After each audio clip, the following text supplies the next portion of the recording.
Thank you, Ana Lucia. Hi, everybody. I feel honored to have been invited by Patricia Moselli and Liane Zink to this webinar. And I hope to contribute to spread the concepts of bioenergetic analysis and also to bring new reflections on human behavior today. When I received the invitation to do a webinar about eating disorders from my master Liane Zink, I appreciated it and accepted promptly. But 1 minute later, I intend to give up. I was afraid. Fortunately, another minute came, and I'm here now with the wish to share my studies and many concepts of my researches with you all. I hope I get it and maybe contribute to our community with true interest and courageous steps, as Brené Brown said. Accept your own vulnerability, overcome shame, and dare to be who you are. I really appreciate the work of the interpreters and all the staff.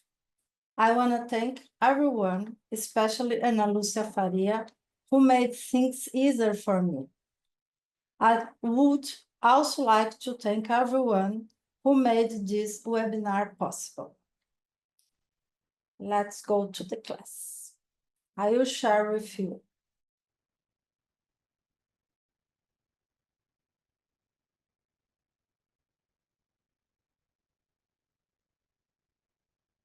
Okay, everybody see me? Okay.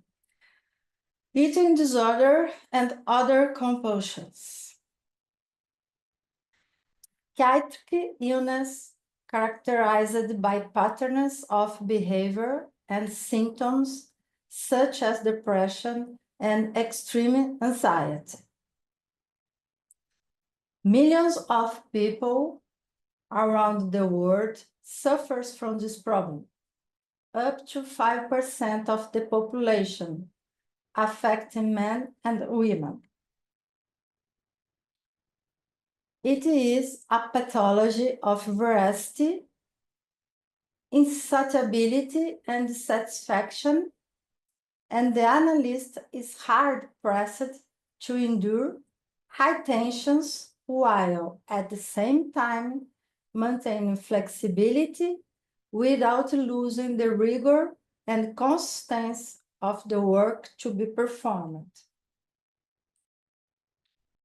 1 in 5 adults felt shame.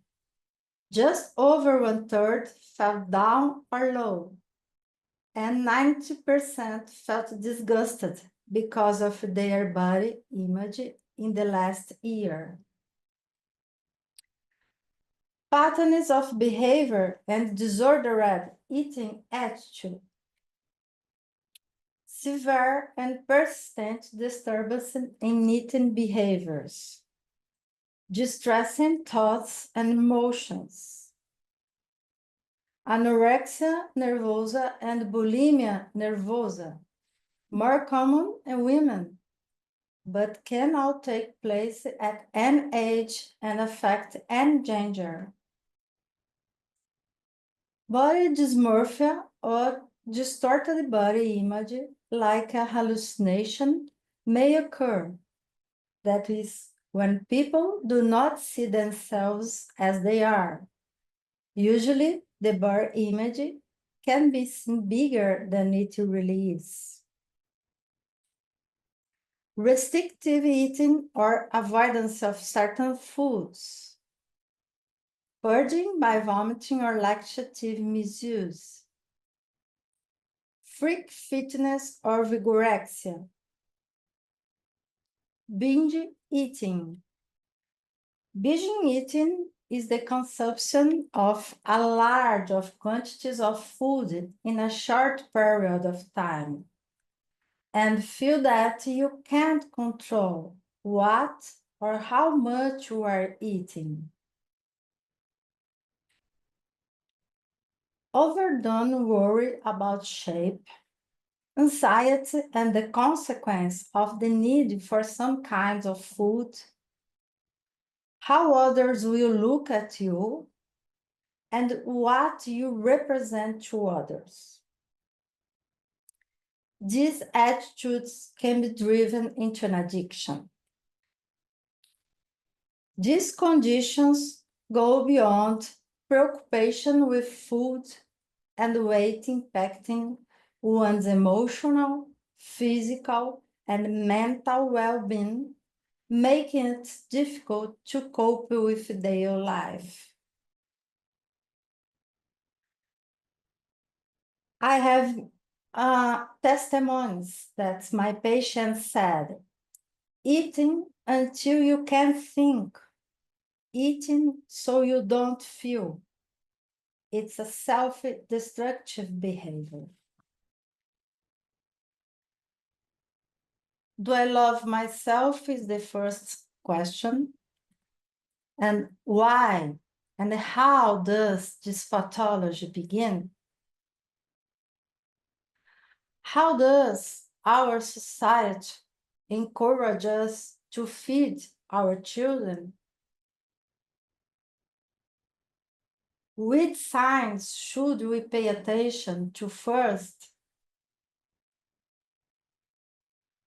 Tips for take care of our child's diet do not solve the problem, like keep introducing new foods, don't force foods, make meal time, family time, etc. What I think I look like. Further studies must be carried out for discovering new approaches that include behavioral society and dynamic of personality. According to Hayek, every character bears within itself the mark of its time, falling to historical and social aspects. Contemporary society, from the perspective of the post-Reichen Federico Navarro, is increasingly pre-psychotic and narcissistic. We can define narcissistic personality disorder as the predominant pathology in our society nowadays, and is probably behind eating disorders. Eating disorder is usually diagnosed in adolescence and early adulthood. Most literature shows that the first signs arise in adolescence. At this point, I disagree, and I will explain in the other slides. The first signs can be observed in early childhood. Hayek gave us a huge clue when he wrote the impulsivity character in 1925.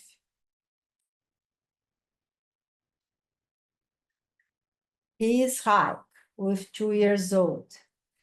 In the first 2 years of life, man experiences more things and with greater consequence than at any other time later. In an attempt to answer these questions, we will address eating disorders like any other compulsion. Compulsion is the fastest growing disease in modern society, increased by social and economic aspects, where consumption has become more and more the rule, and excess are not seen as or considered a problem. On the other hand, it is stimulated, incentivized, like a big, crazy Ferris wheel.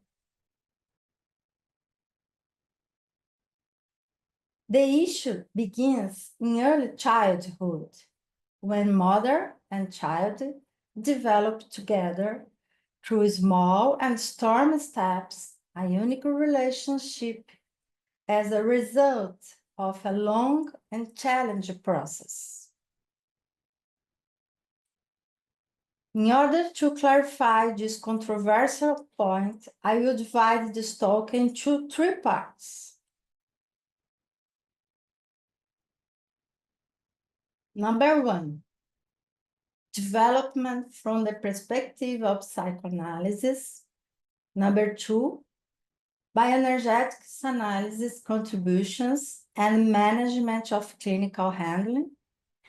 Number three, exploring neurochemical and neurobiological aspects of the brain with the help of neuroscience. Before, allow me to introduce myself. I worked in a drug rehab center, coordinating a multidisciplinary team for over 10 years. I have studied compulsion and have been teaching about this subject to search new treatment approaches. I have an extensive experience in my own practice seeking new and creative clinical treatments with outpatients. Part 1, Psychoanalysis Approach. Reflection of the forms of psychic suffering of contemporary subject inevitably lead us to this phenomenon of compulsions, seen in current psychopathology as a mark of the culture of narcissistic excess. Bento had a semiological research, and he said that compulsion is a toxic passion, is a suffering through the symptom.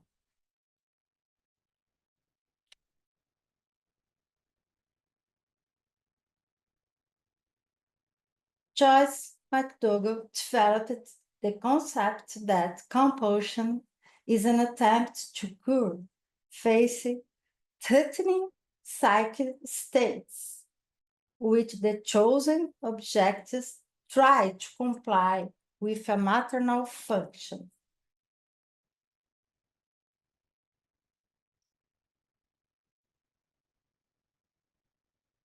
When we bring up issues related to compulsion, it is very important to think about motherhood and the community as a support network.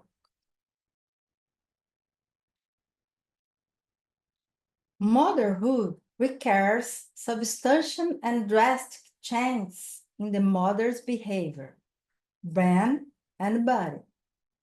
Furthermore, among humans, motherhood happens in a family, in a social, economic, and cultural context that must also be analyzed.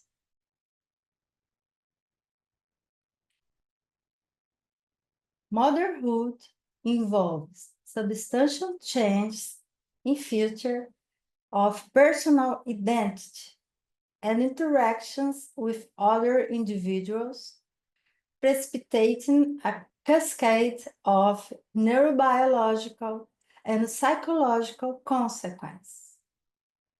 It demands a construction of the self based on a cultural construct.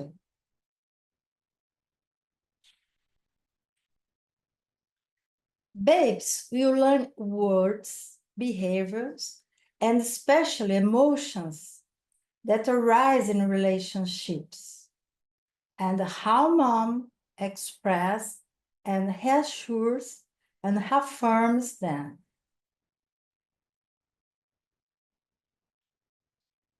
Babies are born with sensory preference and will tune into the mother's pace and rhythm by the end of 6 months.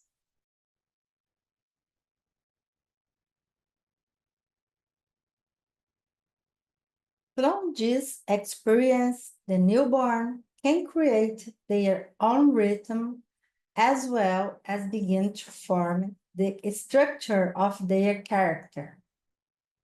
As a bioenergetic analyst, I believe that a personality is formed in response to the environment.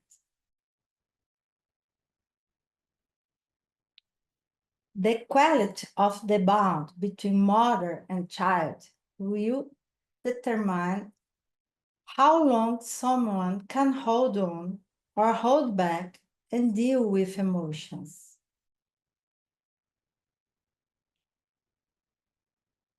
Many psych research are built in the relationship during all the modern period, which is a working process. In a continuous line of events, the primordial dyad, mother and baby, would meet the third person. Then the subjective of the infant itself would be enhanced. It is a bad luck when the mother does not have good results and the baby is due to suffer hurricanes of emotions daily.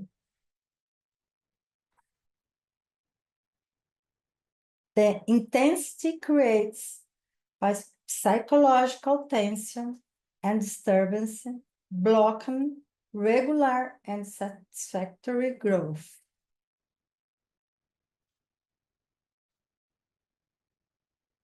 The child develops strong muscular tensions in the nape and neck, at the base of skull, as a cumulative effect of repeated experience of traumatic shock. The body ready to fight, freeze. Muscles never forget.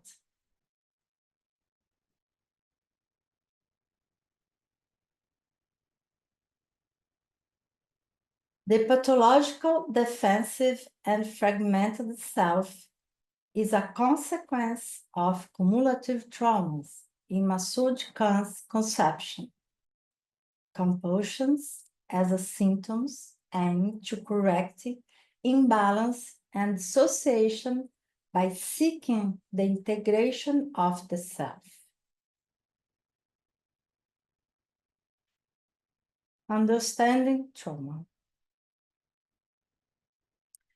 Human beings were not born ready to live and need someone to protect, care, and feed them.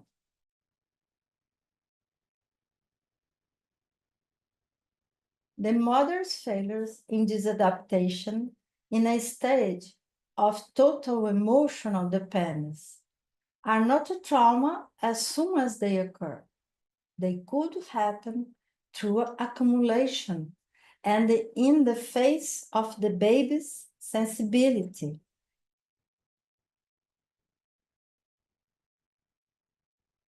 The maternal function acts as a protective barrier and provides the baby an organizing quality component. Cumulative traumas result from breaks in this barrier.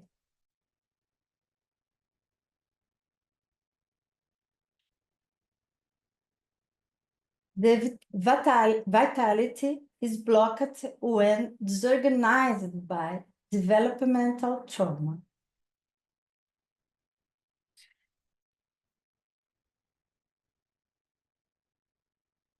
The pathogenic element of cumulative trauma is a defensive psychic structure against emotional reality and is a premature defensive function in the face of invasions suffered and experienced as a torturous hyperstimulation.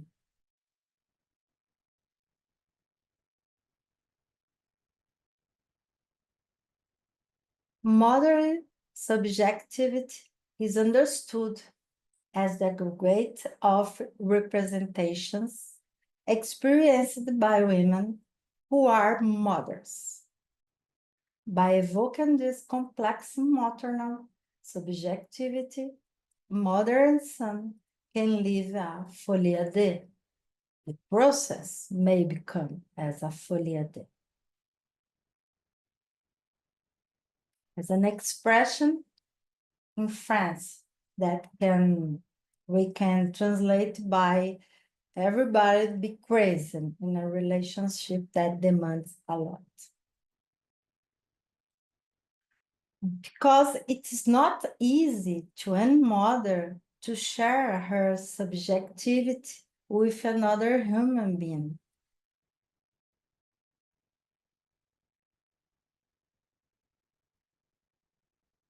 Mothers must be supported by partners and a small community. Is it possible to occur in a big town nowadays? Over the past 40 years or half a century, the availability of being with the other has changed. Globalization has trapped most of us in a virtual contact, and it is easier to keep a relationship at a distance than face to face.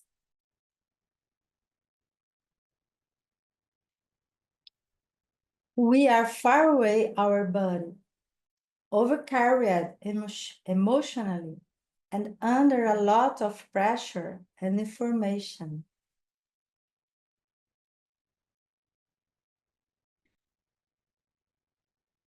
Babies are who suffer the most from this effect.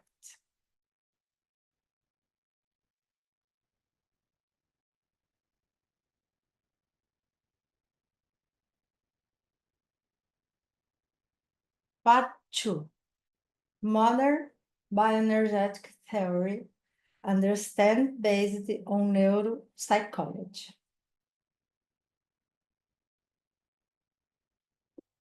Only through the sensory approach, the baby is able to relate to the world.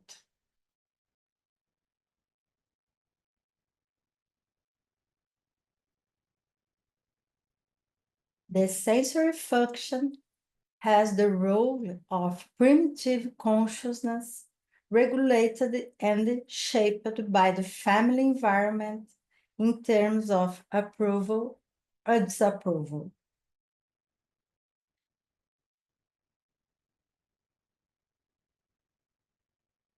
The fundamental contribution by Lowen in 20th century was the improvement of energetic sensory connections through vitality effects.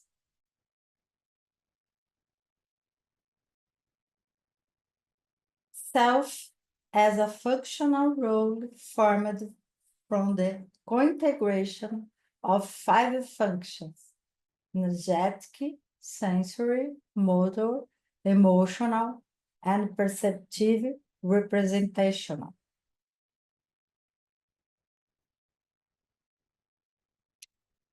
Why is it so important to understand compulsion?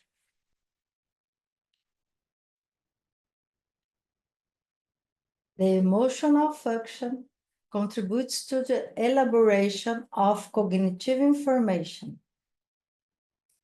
The representation function through images and linguistic signs gives meaning to experiences and ensures the ability to think and reflect oneself.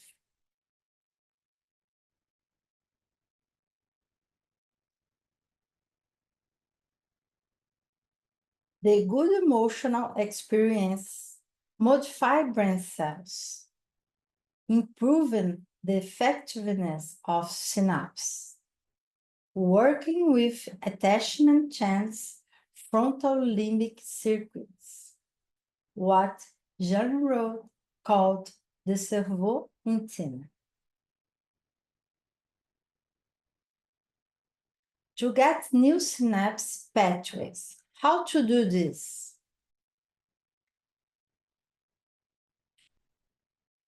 It is no longer the pathological framework, psychosis and neurosis, which deserve our attention, but rather the preconditions and the metrics in which they are generated.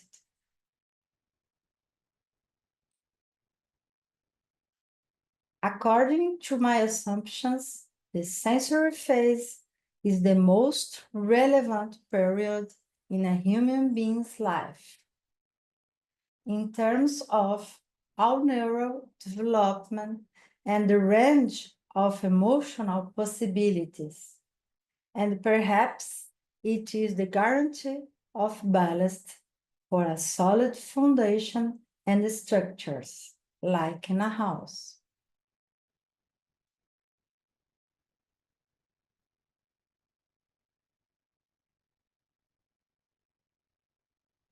Patients with severe cases of compulsion have cracks on their walls, through which water leaks, and the cement represents the object of addiction choice, trying to fix these cracks.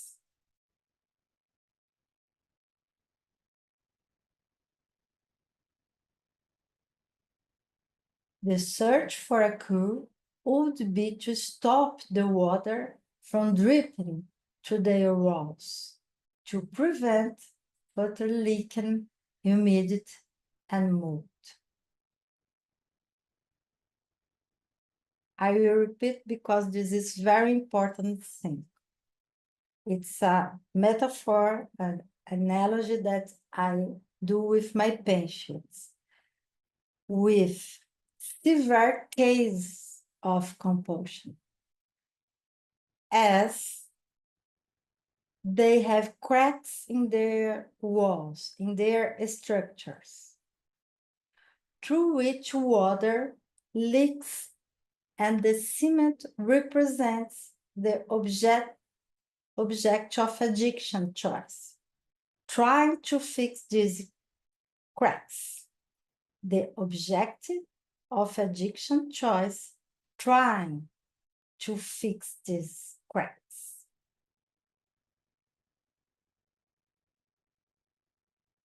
Another analogy, it would be Lowen's version of the flow and loss of energy in a body devitalized by not having firm and defined limits. A short history before seeing some ideas about clinical handling.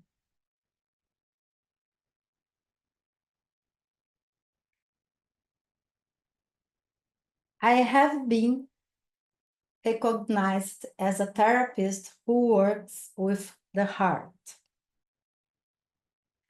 In the beginning, I thought it was a delicate and gentle way to give a reference about myself and my work. I never knew what the real meaning of this expression was until I read the article of Robert Hilton, When Hayek Met Winnicott, 1998, in an international bioenergetic conference in France. This event validated for me the way I drive my work with these patients. Some highlights of this article. The patient is looking for an answer that makes him feel real, important, and recognized in his world. But he gives up and says, no.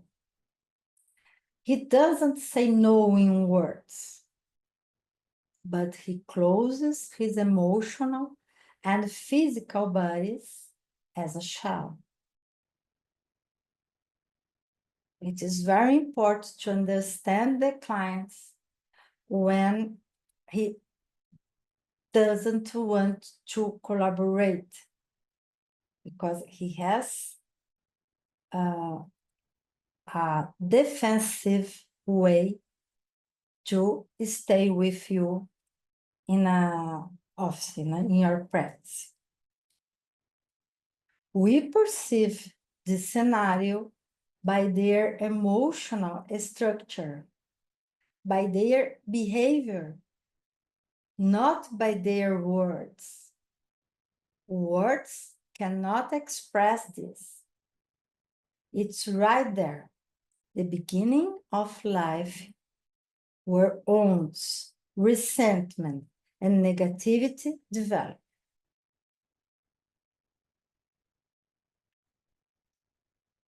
Reich notes that the patient has a psychological and physical resistance, an inability or a constriction of the throat muscle,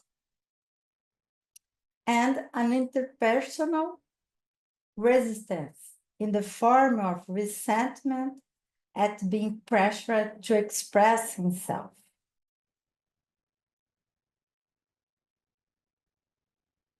Reich asks, why can't he? What are these reasons? And why are they so important to this person?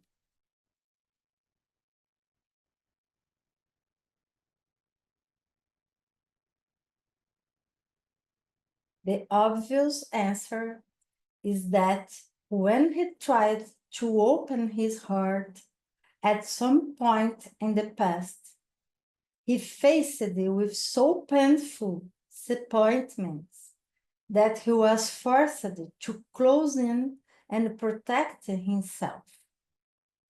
Wait a minute, I do other images.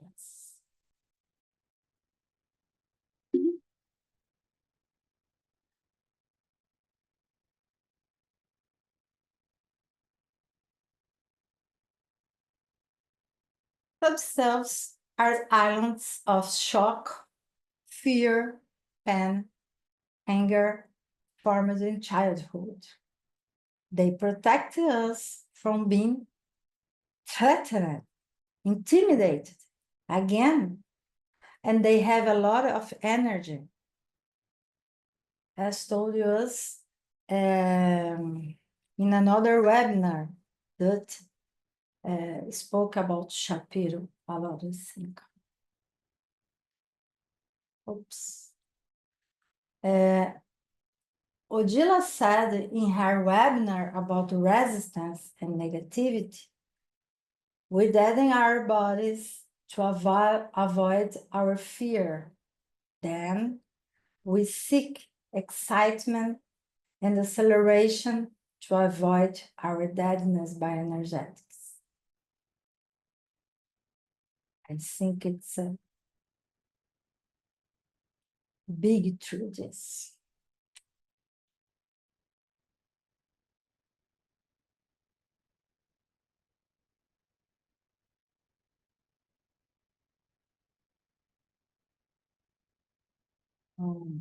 Sorry. What Sloan said to us, compulsion is a state of pseudopsychosis. Unreality is not only neurotic, it is borders on psychosis.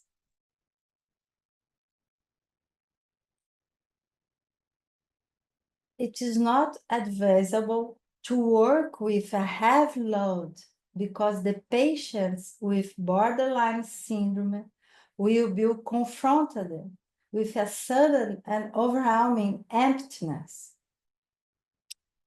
It is impossible to touch them at the beginning. These are people who experience themselves as emotionally dead. And I always said to my students that we have to take it easy and take calm to help the clients to express himself and with a bioenergetic, a subtle bioenergetic.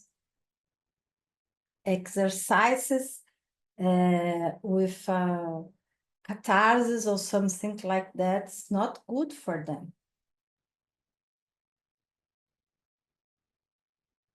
Hayek says, allowing the patients to experience again the same story of transition between feeling alive and being completely rigid, frozen in the goal of treatment, and we must pay close attention to this oscillation.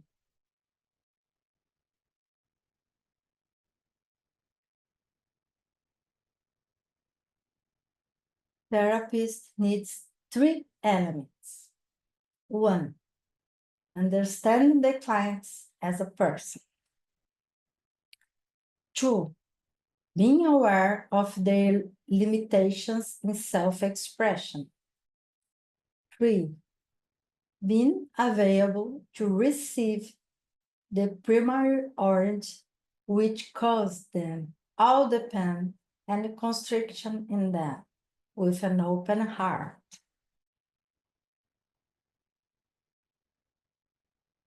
The therapist must work on grounding as presenting Lewis' approach and the spinal ground as described in my monography to complete and receive my CBT in 2017.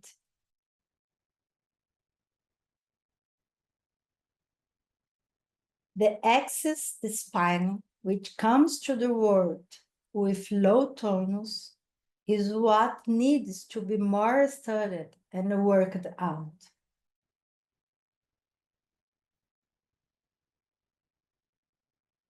Saboya wrote about this in 2022 in a journal of bioenergetic analysis. Psychotherapy can thus be seen as an epic journey. The client, like the epic hero, goes through the tragedy of life. Moseley wrote in 2020.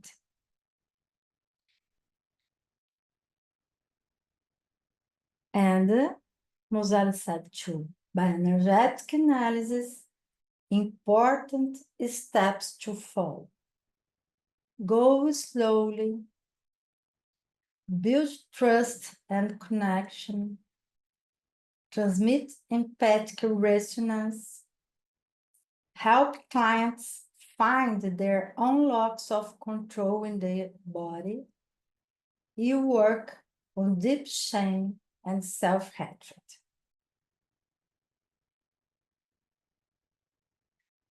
Before starting the journal, the question that needs to be asked is, why does compulsion happen in adult life?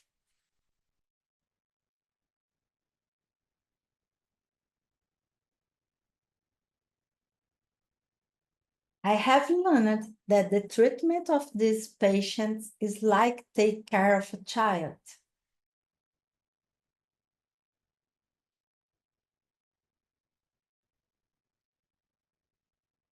Facts have shown me that most of these patients who have a diagnosis of compulsion share a similar past history. Difficulty in social environment, school adaptation, lack of focus, constant irritation, and frequent bursts. I wrote about that in 2017. I believe that this pathology is the result of state of freezing or fixation at a stage of development that should be further investigated. I intend to call it as the sensory stage or sensory phase.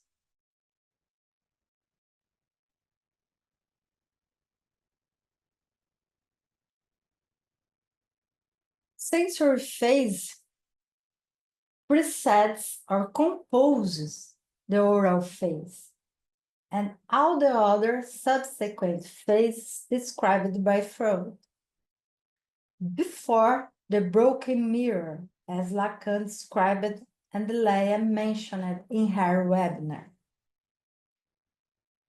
And I use here a slide of Leah to explain what happened with the phases. I put here the sensory phase in the line of stages of psychosexual emotional development.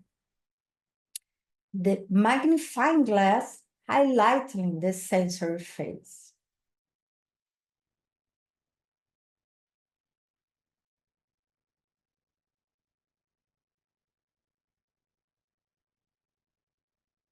I think something happened in the passage to the process of representation due to the attack on the work of thought that insecure, weak, or even ambivalent attachment can cause.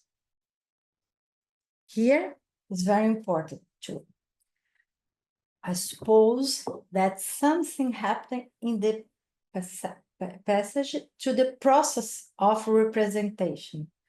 The process of representations mainly near 2 years old, when the child can access the words and express himself with the representation. If here we have a problem, maybe is the cause of or a clue of compulsion in adult life. This hypothesis here presented is also supported by a research carried out Mary Ainsworth in 1969 on attachment reactions. The search for sensory-motor response indicates empathy. Addicted patients are unable to move forward and fully enter in the universe of representation. I will repeat this part. Addicted patients are unable to move forward and fully enter in the universe of representation. When the subject is constituted around the age of 2, there is a failure in symbolic language that can be seen as a clue to compulsive behavior and adulthood. They have the need to feel floated with sensations all the time, past the dangers and harmful consequences.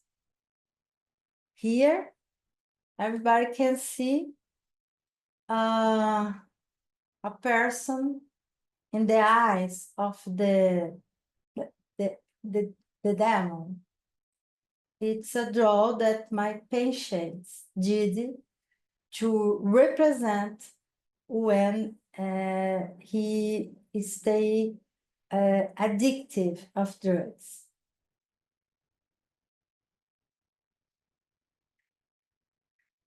Feeling flooded with sensations as if only that were safe, like an emotional attachment, a guarantee of feeling alive. Here, it is an important thing too, I will repeat. Feeling flooded with sensations as if only that were safe, like an emotional attachment, a guarantee of feeling alive. Bolas and Green, psychoanalysts, described this destructive behavior as an intersection between biological and psychological behavior, described as appetite disorder. Food, alcohol, medication, or drug cravings that reflect a painful body that has to suffer to exist. Very sad, no? Every problem arises as a challenge to parents and doctors to deal with the unknown diagnosis. Precisely for this reason, many attempts to diagnose only worsen the condition and may increase the risk of stigmatization or labeling.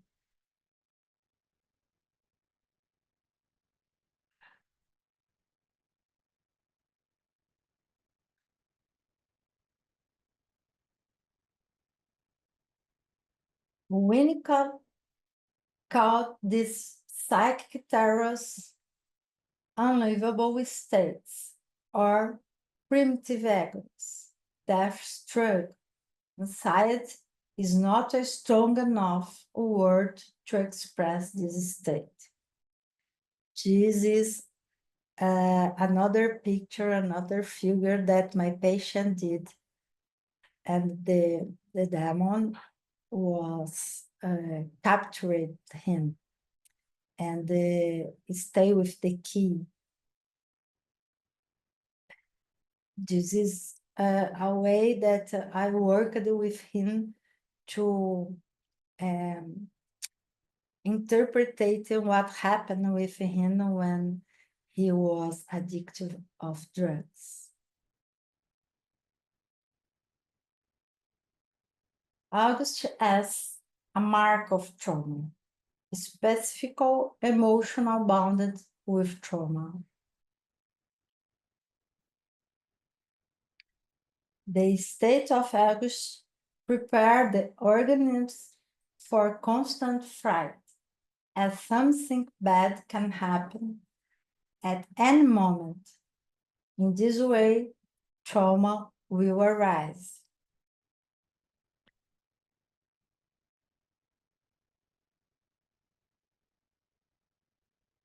The experience of the terror of falling forever, which is interpreted as the collapse of dreaming by Gurfinkel. This author has a book, the name is Addictions, 2011, and I recommend. It's a very good book to read about this issue. Succumbed Bennett at the cause within and outside the world. The patients face a loss of self-organization and the possibility of regressing into a disintegrated state. There is no graduation or flexibility.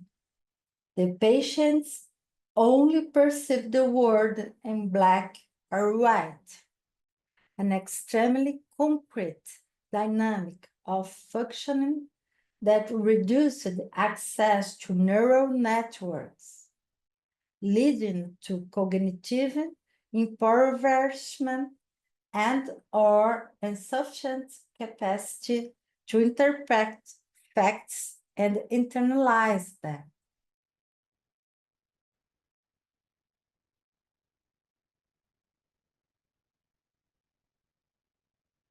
Sorry, I put this slide to take a brief, I think.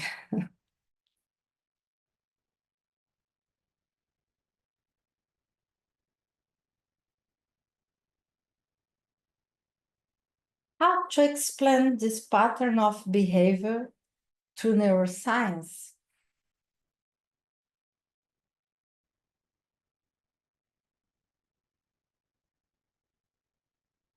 Part 3, brain and its pathways.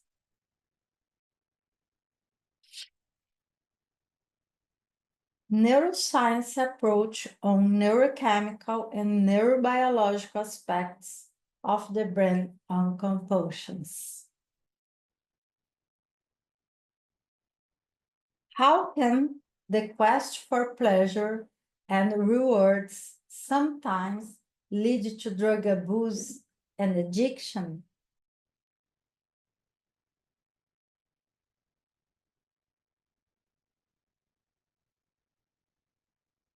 Brain reward system bound to compulsions.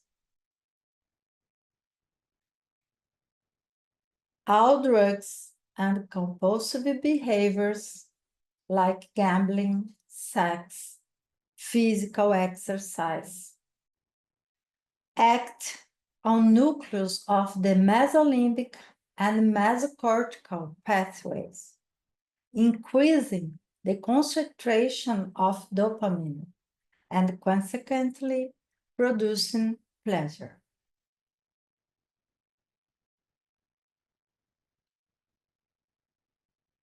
We have here a brain, and in green here we describe the mesolimbic system. It is responsible by conditionation and craving, related to learning and motivation. Dopaminergic projections to the amygdala related to processing emotional content. Why it is so important for us? It is because conditionation and craving is directly related with compulsion, and the capacity to learn, it's another important thing, because if the patient is without if he stay at moment, okay, it's not forever, because in case of drug abuse, if he can stop use, the process of learning can come okay, and he can learn again. If we say about drugs or another compulsion, we have to help the patients to learn new things. And here in blue, it's another pathway, is a mesocortical system related to compulsion, impulsive control, and decision making. Here, in purple, we have a little piece here. It's a orbitofrontal cortex. The prefrontal cortex related with cognitive functions and control. Connections with various structures of the limbic systems, attention, memory, regulation of cognitive and emotional activity. When we think, my patient doesn't get a good decision, he doesn't make a good decision, because the brain maybe has harmful prejudice with the compulsion. We need to investigate more the aspects of biological system. The brain has ceased to be regarded as existent in an isolation in the human body. It is considered in relation to its sensory, emotional, and cultural environment.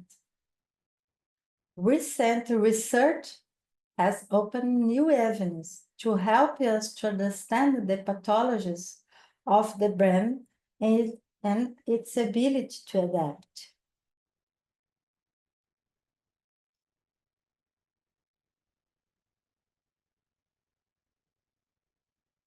Recent research confirms these functions in orbitofrontal activity in autism, mania, post-traumatic stress, drug addiction, alcoholism, borderline personality. Drug addiction since 1991 and alcohol in 1995. Due to this, compulsive patients can also be called frontalized because of the deficit in this region of the brain. Here, you see all the cortex prefrontal, and here the dorsolateral and orbitofrontal, the main areas affected by compulsion.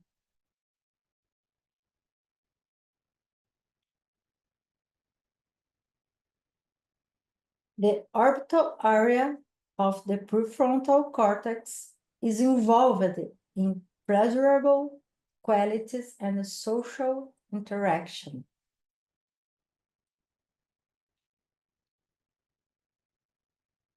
So a small part of the brain is so important is orbital area in the prefrontal cortex. Orbitofrontal and dorsolateral regions are affected. Individuals less equipped to deal with increased social pressures. Delay in the maturation of frontal cortical structures related to the initial phase of development. Consequence: disrespect for others, decreased spontaneous behavior, diminished emotional expression, reduced advanced planning, increased motor activity and lack of concentration, sexual disinhibition or marked reduction in sexual interest, inappropriate social behavior with impulse control deficit.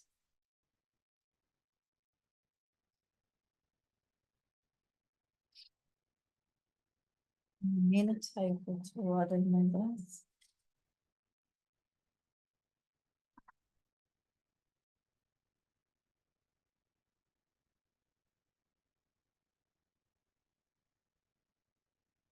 They have difficulty in organizing methods of memorization and retrieval, following instruction and cues that function as learning guides, making temporal discrimination, abstraction think.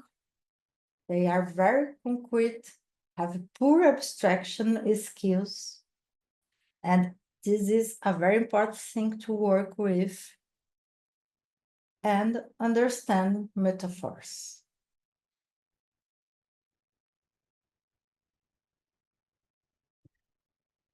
Because this, we have to think that when we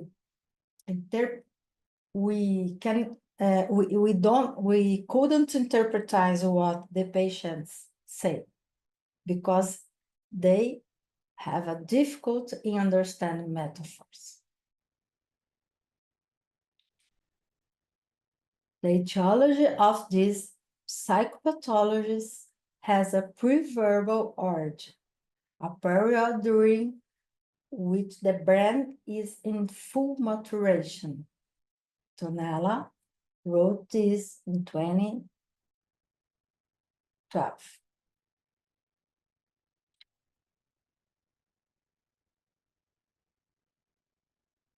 If the attachment interaction can be improved before the end of the first year, when the baby's brain has a chance for more positive experience to imprint and judge better the future connections. But the danger is at an early age, and preventive care should also be taken at this time. It must we think, what are we doing to our babies? If we give a screen, iPad or something in this age, what happened after? We have to think. We have to pay attention. The most important discovery of Schurz in 1996 led the infant mental health field, advocating early intervention in treatment of babies, which is a critical window. The age of 10 to 12 months is when the orbital frontal cortex matures. I think you have to pay attention to this age, to this phase of our children. Without this early intervention, something is lost and may never be fully recovered in the brain's ability to construct a positive image for attachment and self-regulation.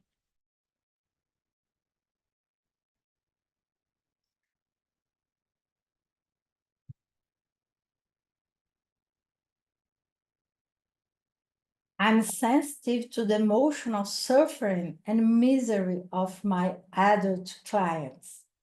And because of this, I continue following new answers.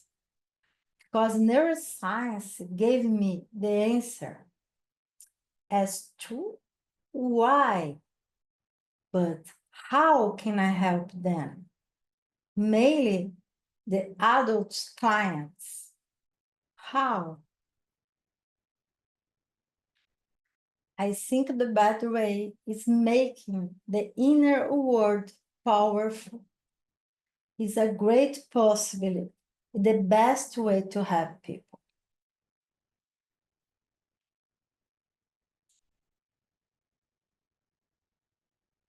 The task is make a strong brain.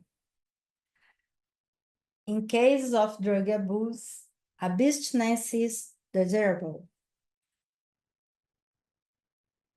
Abstinence cannot be achieved at once, but must be a constant effort. The life of a person who makes such effort is directed not toward calming his passions, but toward mastering them. Time and persistence will help him in this endeavor.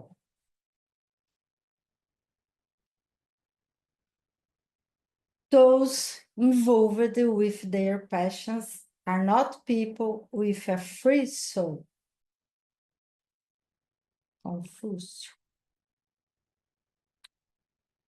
A free man is the one who controls his passions. Tolstoy.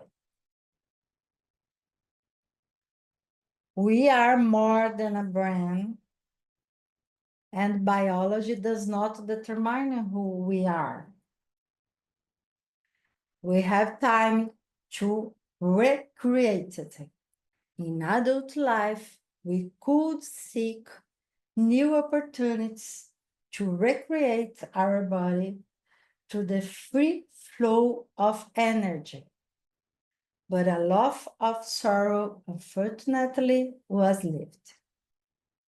We should relax our bodies to balance our emotions and change the negative energy to positive one in our thoughts, which will slow down pressure, tensions, worries, fears, anxiety.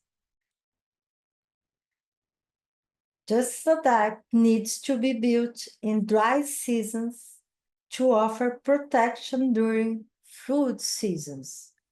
We need to sufficiently prepare our perception so as not to be carried away by the current when strong emotions arise. It's beautiful, no?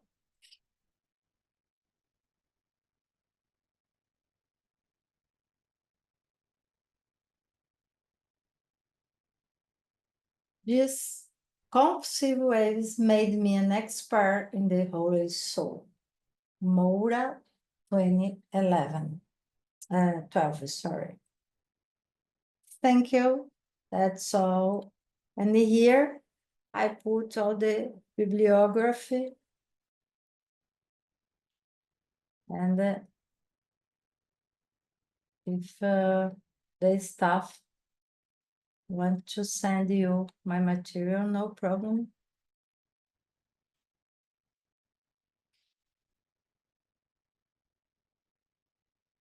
And now we have a lot of time now. I think I'm running with the slides.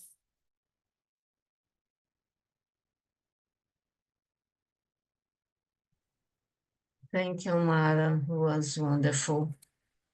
And I had the two, but on Italian, I can't. Now it's open questions. Let's see if somebody has a question. But may I say a question to you, Mara? Yeah. If it's easy for me, you can. No, you talked about the representation, the movement of the child to the representation that is around 1 year, 2 years, I can't remember. Yes. And could you explain more what could happen at this period that provokes addiction? No, that's provoke addictions. My assumption is something happens there. The passage of the sensory world, né? The way that I perceive the world, and when that period is pre-verbal, okay? And when I have the words to express myself, I have the symbolic, the representation objects in my mind that I can talk, okay? In this time, my assumption is something happened. I don't know what, but I perceive that the inner world of patients is very poor of symbolic and representation images and poor in capacity of metaphors. And I work always with the food for inner world, okay? With art, with situations that he can experience, see the world in another way, and to spread the limits of their conscience about concrete view about the world, okay? More abstraction, né? For this patient is very, very good. Okay, okay, good. I understand. Yes, I got it. Okay. Well, now we have a question from Magda Klonik. Is it that compulsive clients are often also borderline? How it is from your point of view? Yes, I agree. I think the borderline is the most part of them, or the mainly. And I agree with Masood Khan, and he said the borderline or the schizoid is the most of patients of compulsion. No? Then we can understand the difficulty to work with this patient with exercise. Analysis bioenergetic have to be built, I think. I use some methods of Shapiro, nothing, never catharsis, of course, but the curlings, the subtle movement with fingers, hand or foot too, and breathe, and a lot of grounding, ground of spinal, ground of eyes, and everything to do the client, the bar of client present in the session. Okay. Now, thank you. Now we have another one from Rosa de Philips. How can one work with adopted children who have experienced clear cumulative traumas in their childhood? Yes, amazing. It's very difficult to answer. I don't know in other countries, but here in Brazil, we have a problem with this because the adopted children stay a lot of time in, I don't know the name of abrigo. Do you know, Ana Lúcia? No, it's a house, a kind of house, you know. A kind yes. of house where the children stay, and until every possibility to rescue the original family, okay? Then it took a lot of time, maybe 1 year. It's a huge problem. I think when a child was to adoption, when was a newborn, maybe, I think it's better the other family can take the child. Because 1 year is a lot of time, and you're asking very important because we are losing the critical window that I had explained, okay? Then it's a preoccupation, and I think a lot of to do in this way. But if you are a family who adopted the child, what I say is give to her, give them all that you can about representational word, and to forward to the sensory phase and enter in the another phase, the representational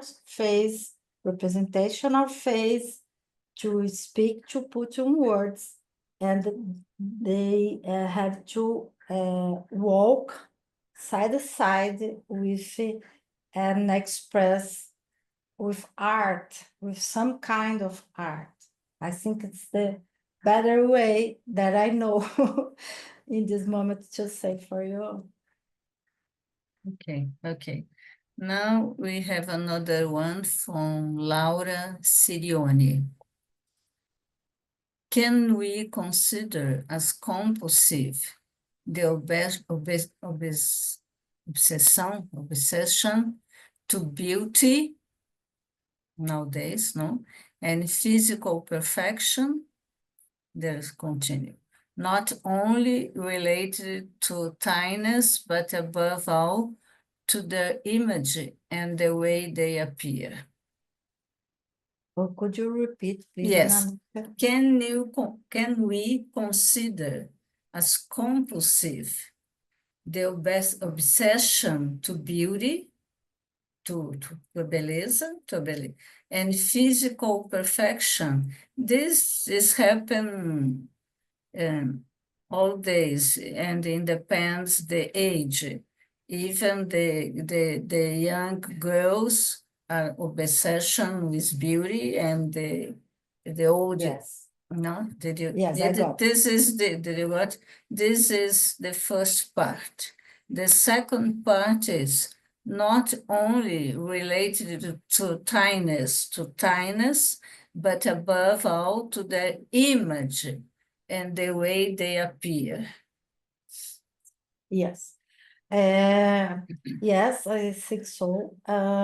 When I put it in the beginning of the class, the narcissistic personalities behind the eating disorder, I think body image is bounded with this, and the obsession to por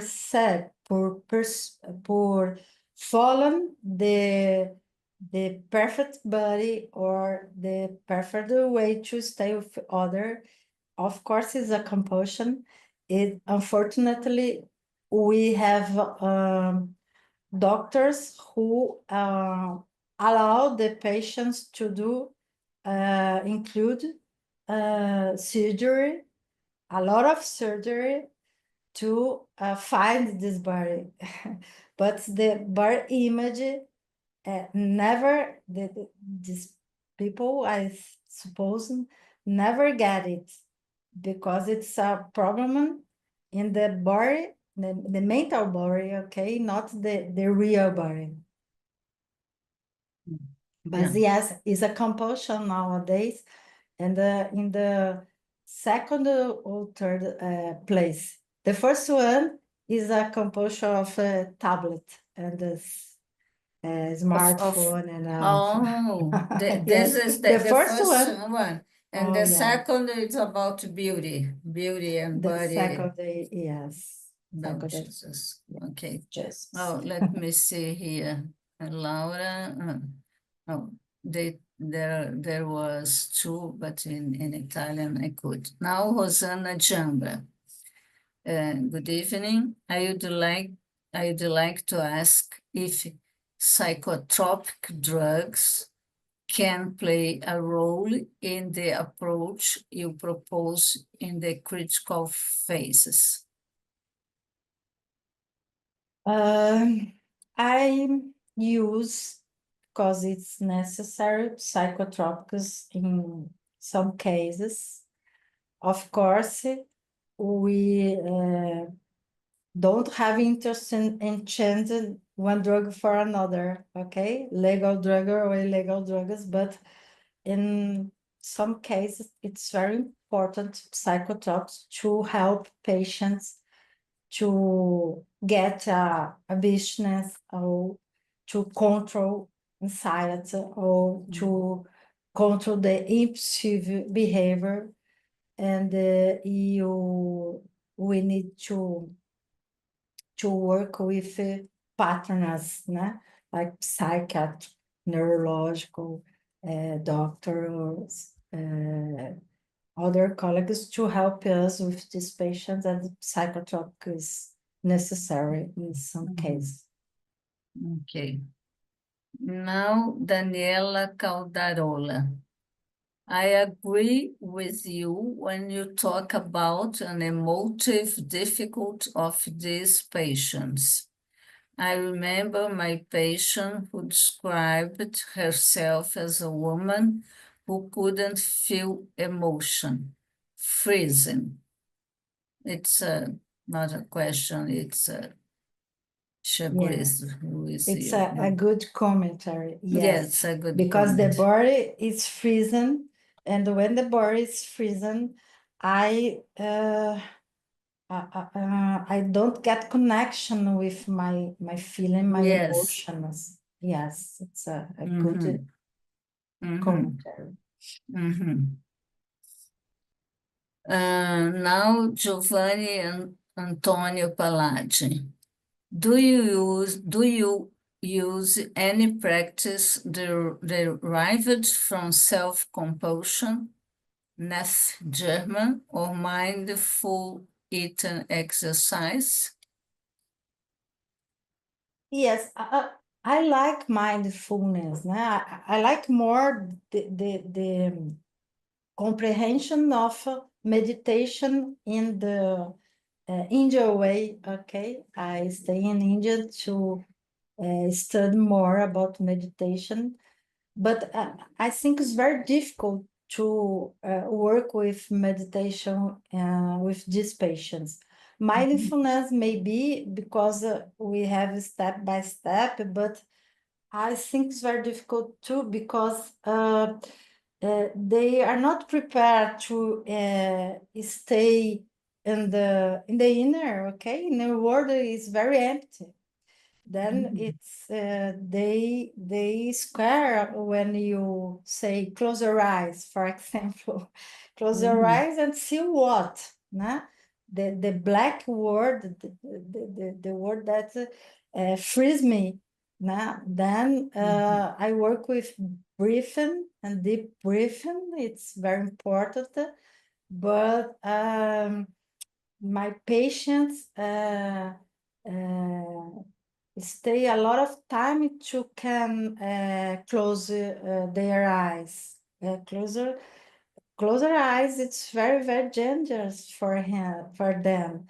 Then we have to slow again and step by step. Then I think the meditation it's a good target to reach out. But now in the moment, in the beginning of the treatment, I think it's very difficult to work with these practices. I like for me. Yeah, well, you are talking about treatment, no? I think that if it's possible, because you don't have, I think that no more questions. But if you can describe a little about the treatment, you said in some time that not catharsis, and why not catharsis, and what is important and what is necessary in the first steps. How do you deal with this? Okay, I will try to summarize. Okay, thank you. Well, catharsis is not. I think it's very dangerous.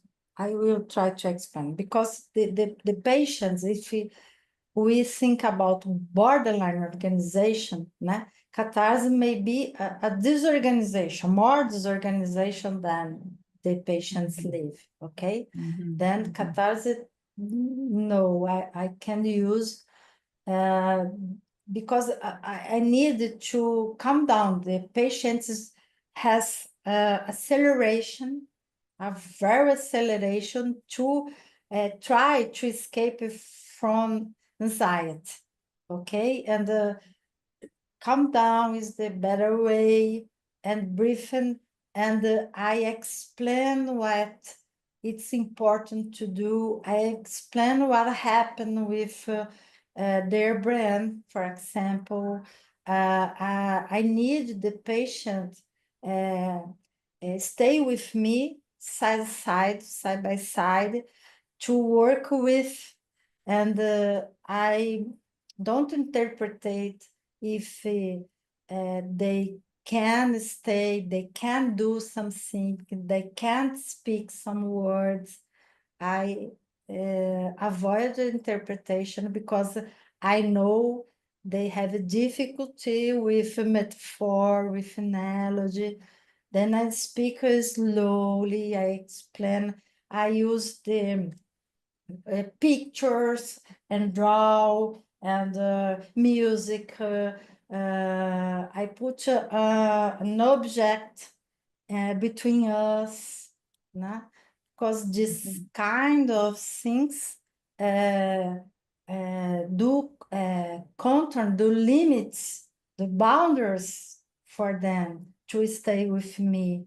And some patients can't stay with me for more than 20 minutes. It's crazy, but it's very true. 20 minutes is the top of the most of the time, then we can step by step 30 minutes, né? And we stop, we have a break in the middle of the session, and again return. It's like take care of child, yes. Okay. Very good, very good. Thank you, Mara. I don't know what to do because there is no more questions. I see. Yeah. No, there is more. I'm sorry. No, I have only two. Elisabetta Gabriele.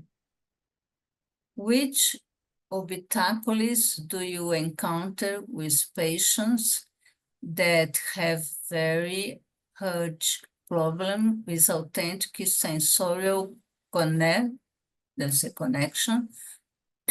with their bodies? Yes, I have a lot of obstacles, barriers. Yes. The first one, I work with Hayek, né? Methodology with resistance and negativity. First one, I work a lot with the transference, the negative transference, because I want to connect with the patient, and I want the patient connect with me, the first step.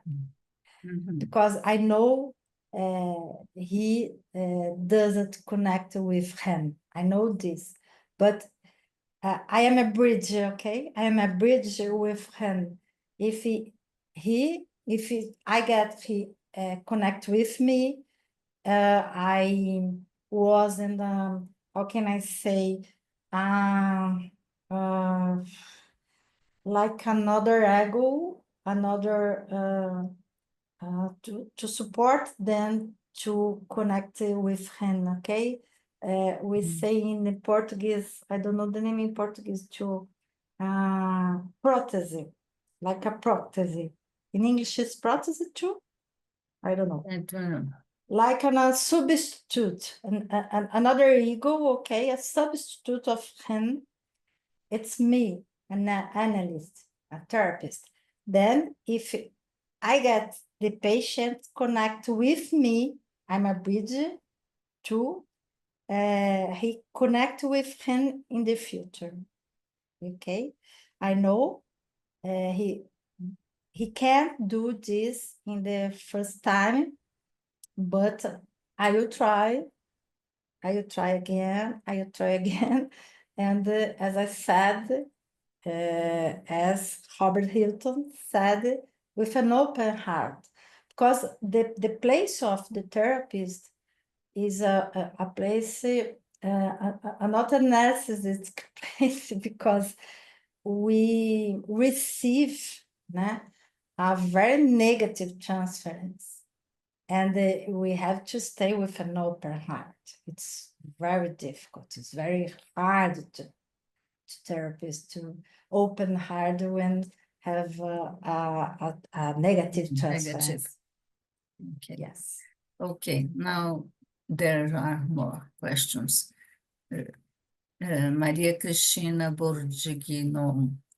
When dealing with a chronically bulimic person, what can be done to help them break free from their compulsion?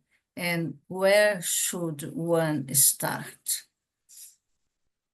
Please, Ana Lucia, repeat. When dealing with a chronically bulimic person, what can be done to help them break free from their compulsion? And probably, and where should one start, and when you will do this on the process? Okay. Bulimia or another disorder, eating disorder, I work in the same way of any other compulsion, okay? Because I understand the compulsion with the same effect on the brain and the psychodynamic personality, okay? Any compulsion is the same way. But bulimia is very dangerous because the patients can lose weight, a lot of weight, and stay in the hospital or something like that, and Yes. anorexia nervosa too.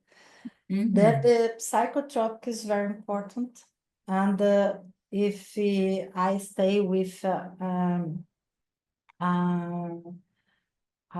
women or men, I call the family to stay together. The work with family is very important too, because we need a network, a support in the environment to help the client, the patients. And in some cases, my option is the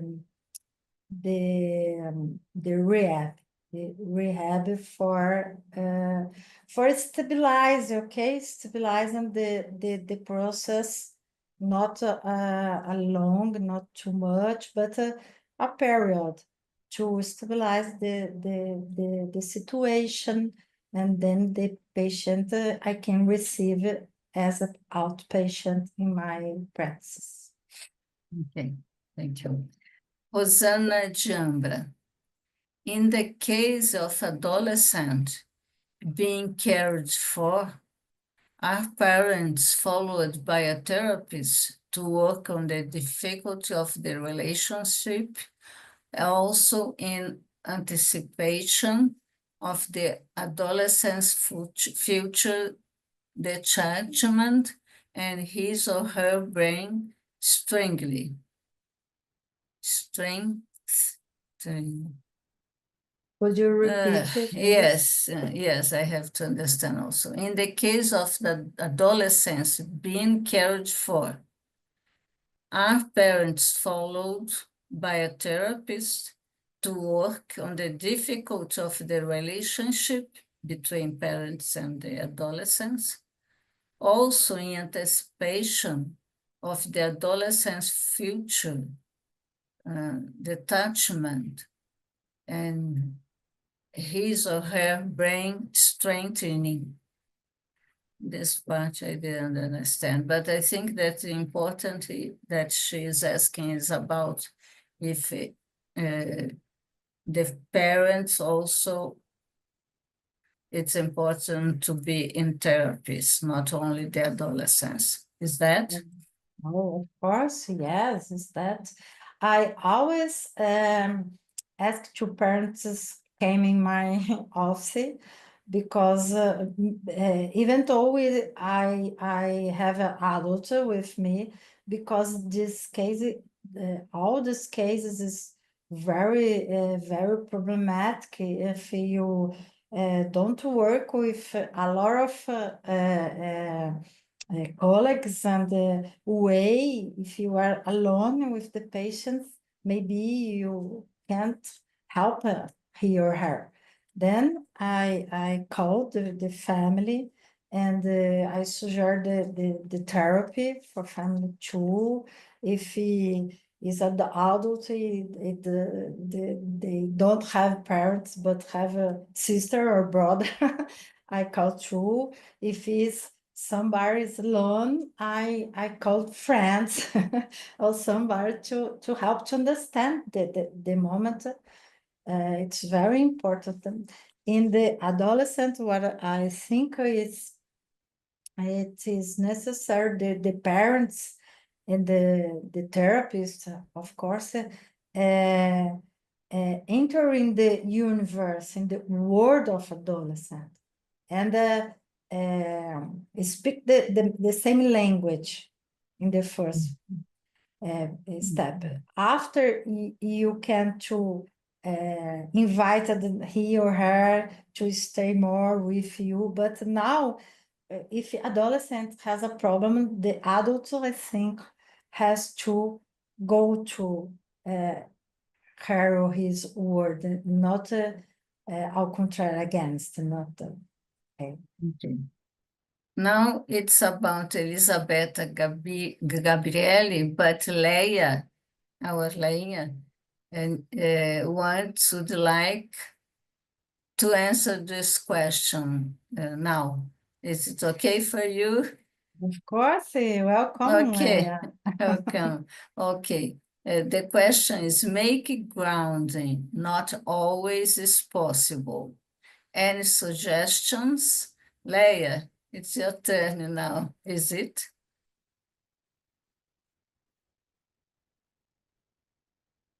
Well, because it's written here that Leia would like to answer, but if she can't Leia is, answer. yes, she's here. Yeah, Hello, Leia. Yes, I saw her name here in my screen. okay. We can say this before, but making grounding not always is possible. No, because I don't know why, but what is your suggestion when it's impossible? If ground is impossible, Yes, to make it grounding, okay. not always possible. I have grounding with my spinal, okay? I'm sitting and I have to, I can work with my spinal ground if the people can't stand, okay? And in the wall too, or with the balls to put here. You can work if a person can stand up, no problem. You can adapt. You can adapt because the work, the exercise will be very simple. Like an object, like to perceive the part of the body, 1 minute, 2 minutes is not a stand a long time of exercise. Then you can adapt. If the patient can stand up, you put him sitting and work with the, I love the spinal work. It's very important to breathe and feel the spinal and imagine the spine and put color in spine, and it's good. You can use the, how can I say, macarrão? The spaghetti, that stuff that we use in swimming pool. Yes, that's you put there. It's amazing. Thank you. Yes. Okay, and after we'll talk to Leia because I don't know why she couldn't answer. No. Oh, Leia, it's here. Oh, hello. How are Is she? you? Let me see. Ah, Oh, it's a floating device. But it was not my question. My question was about the works of art that you use treating your patients. I'm here paying a lot of attention. And you said you didn't say much about that work that you do with works of art with your patients. And I think Yes. it's wonderful. Okay. Okay, bye-bye. Just that was my question. One Yes, patient, Leia. Yeah. one patient, Leia, give me a supervisor, and we work with a picture of Toulouse, and we start a conversation about the scenario, and the scenario is a party in the bar, I don't know where, and one person came, and his person, of course, he, nah, meet a woman who talk with him about what happened this moment, that the woman is me. And then we have a lot of insights that happen with the patient. It's the one way to work. But I want to tell everybody how I started with this idea. When I was working in rehab, I was coordinating the team there. I thought that the patients has a poor word. They only went to, I don't know how to say, night parties. Here we say balada, I don't know, night parties are, and they didn't have a lot of experience and life, and I thought what I can do with these people. And in that moment, I could create a group that go out to the rehab, and I did I'm the leader, I'm the professional who guide them to theater, dance, to museum, and I introduce them in this universe. And the patients say, what's this? In the first moment, they said, oh, it's boring. I don't want to go, Mara. No. But when they was there, what amazing. It's incredible.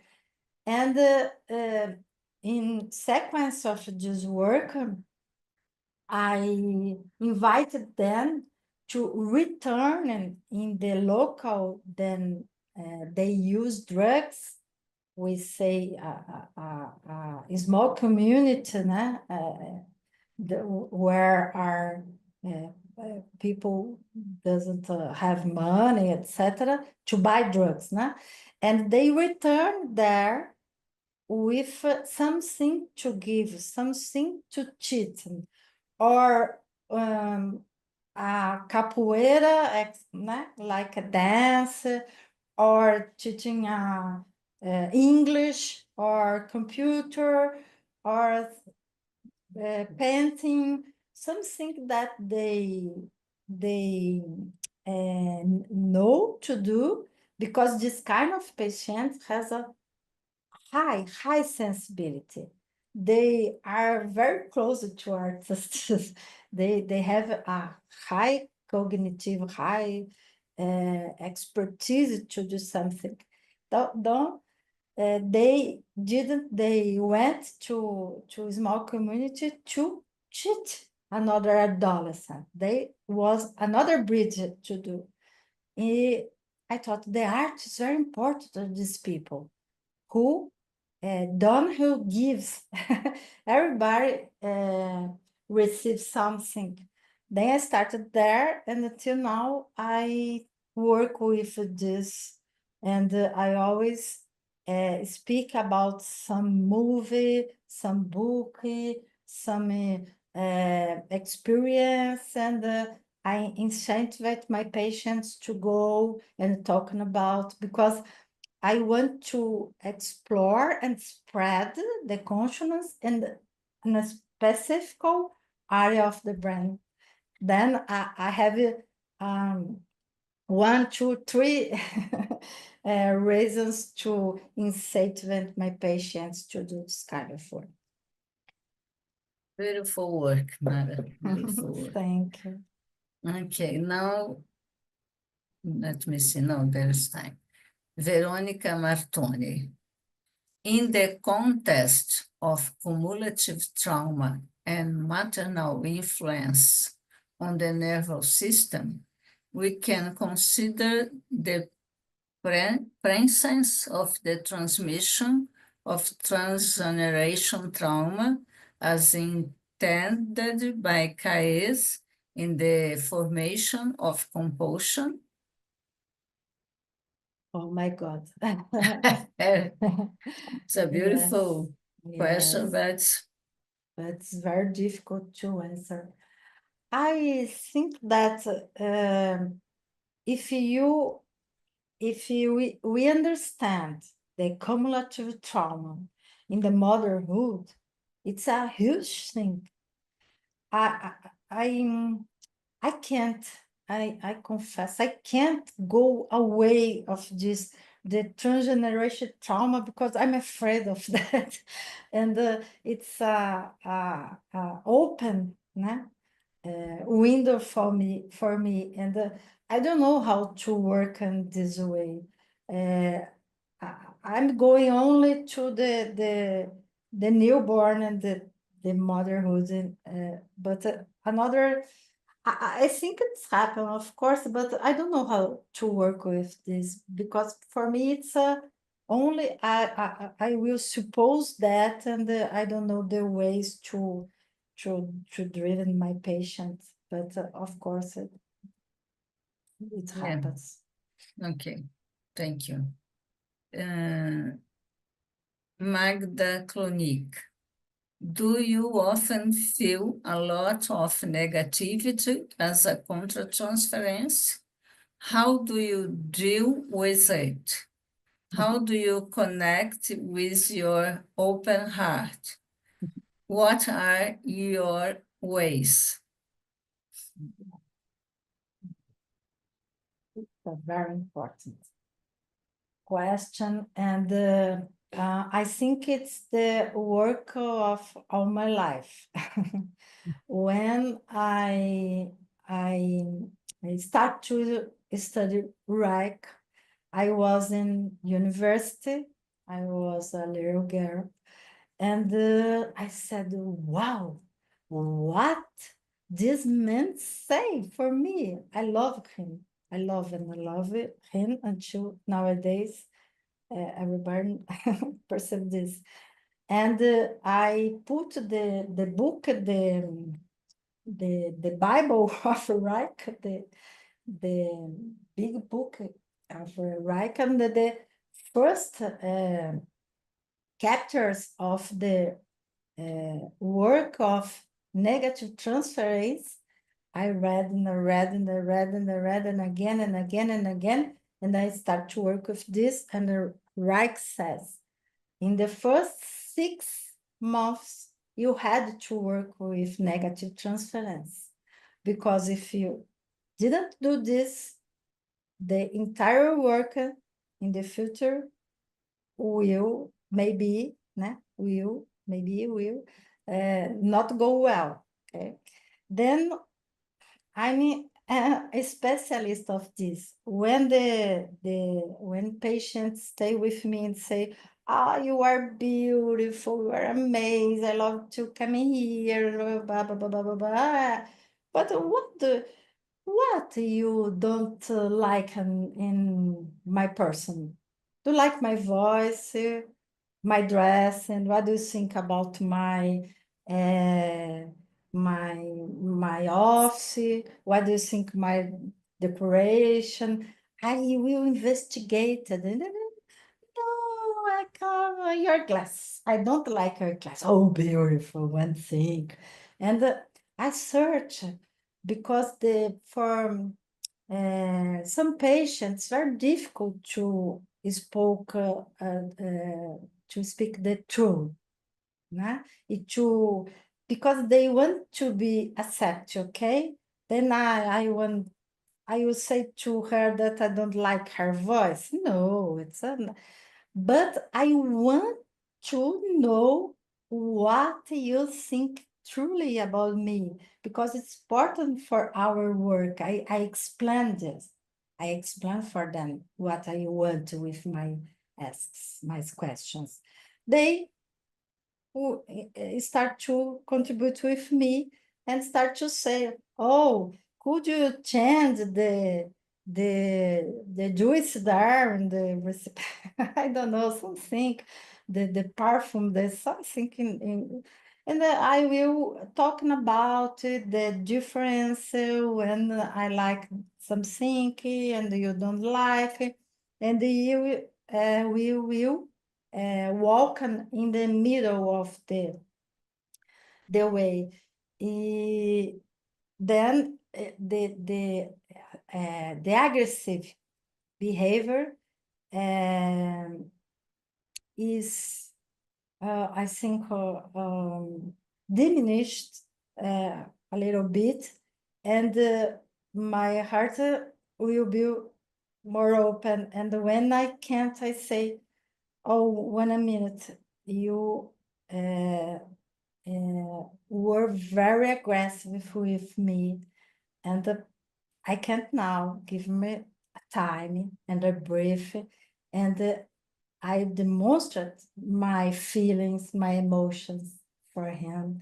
It's a construction, okay? And sometimes I'm freezing because it's so aggressive in his behavior. I'm freezing, but I said to him, I'm freezing now. I don't know what to do now with you. Wait a minute. It's a construction, okay? It's not easy, but it's a construction. Thank you.